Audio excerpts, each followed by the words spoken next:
నమస్తే my dear friends, నేను రామకృష్ణ. వస్తువుల కొనుగోలులో ప్రత్యక్ష అమ్మకాలు, వినియోగదారుని ప్రయోజనాలు అన్న అంశం గురించి ప్రాథమికంగా మీకు కొన్ని విషయాలు ఈ వీడియో ద్వారా అందిస్తున్నాను. మొదటగా సంప్రదాయ వ్యాపారం. ఉత్పత్తిదారుడు, వినియోగదారుల మధ్య పంపిణీదారులు, చిల్లర వర్తకులు చాలామంది ఉంటారు. వారిలో వ్యాపార ప్రకటనలు, ప్రయోక్తలు కూడా ఉంటారు. అదేనండి అడ్వర్టైజ్మెంట్లు. ఈ అడ్వర్టైజ్మెంట్ల కోసం కంపెనీలు కోట్లాది రూపాయలు ఖర్చు చేస్తాయి. తద్వారా నిత్యం కొనుగోలు, అమ్మకాలు జరుగుతూ ఉంటాయి.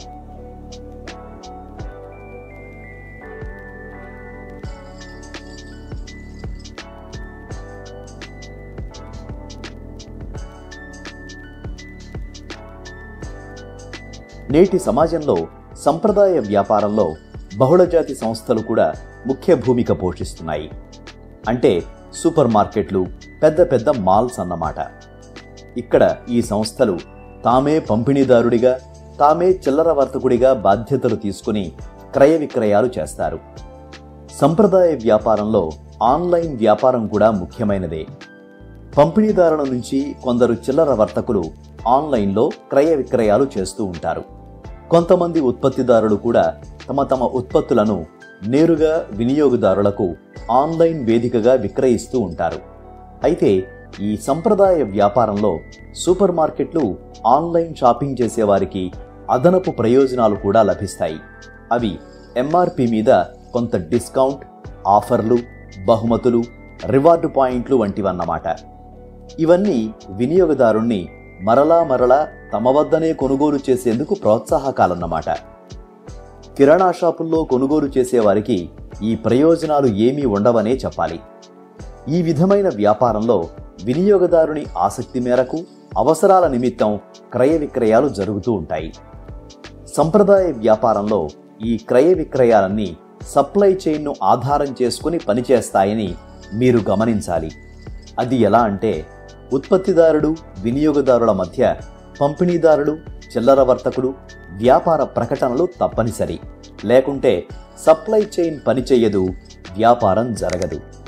ఎలా అంటే ఈ స్లైడ్ జాగ్రత్తగా గమనించండి.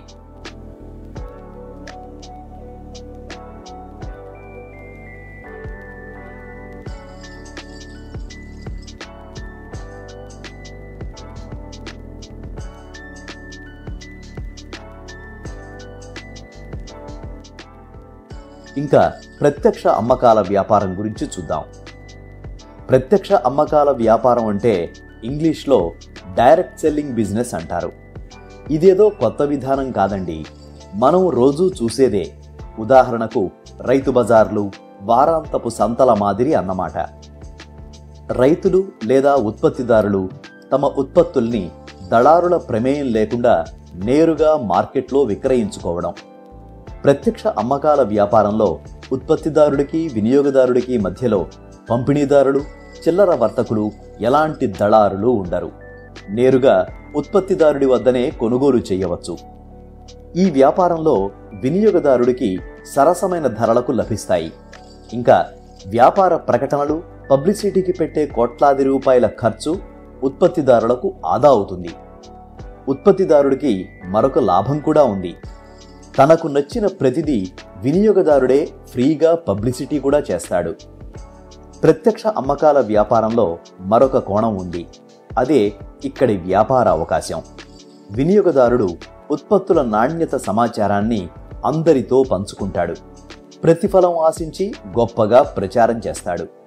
అదే నెట్వర్క్ మార్కెటింగ్. ఇక్కడ వినియోగదారుడే ఇండిపెండెంట్ డిస్ట్రిబ్యూటర్గా వ్యవహరిస్తాడు.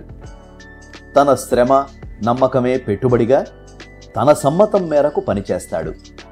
వెసులుబాటు సమయంలో డబ్బు సంపాదన చేయవచ్చు. ఇక్కడ ఉన్న అవకాశాన్ని, ఉత్పత్తులను తోటివారికి పరిచయం చేయటమే ఇక్కడ చేయాల్సిన పని. తద్వారా సంస్థ లాభాల్లో భాగస్వాములు అవ్వవచ్చు.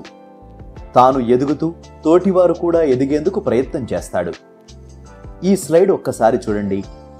ఒప్పందం మేరకు సమాజంలో ప్రముఖులు ప్రకటనల కోసం నటిస్తారు, నటించి డబ్బు తీసుకుంటారు. కానీ డైరెక్ట్ సెల్లింగ్ వ్యాపారంలో ఇండిపెండెంట్ డిస్ట్రిబ్యూటర్ తన సహచరులకు, స్నేహితులకు, కుటుంబ సభ్యులకు ఉత్పత్తుల నాణ్యతని, ప్రయోజనాలను, వాస్తవాన్ని వివరించే ప్రయత్నం చేస్తారు. సంస్థ లాభాల్లో భాగస్వామి అవుతాడు. డైరెక్ట్ సెల్లింగ్ వ్యాపారంలో నెట్వర్క్ మార్కెటింగ్ అనేది గొలుసుకట్టు వ్యాపారం కానే కాదు. ఇక్కడ కొనుగోలు చేస్తే తనకు కలిగే ప్రయోజనాలు ఏమిటన్నది ముందుగా వినియోగదారుడు తెలుసుకోవాలి. భారతదేశంలో ఈ వ్యాపారానికి నిర్దిష్ట నిబంధనలు, చట్టాలు కూడా ఉన్నాయి. అవి వినియోగదారుల ప్రయోజనాలను కాపాడటం లక్ష్యంగా ఉంటాయి.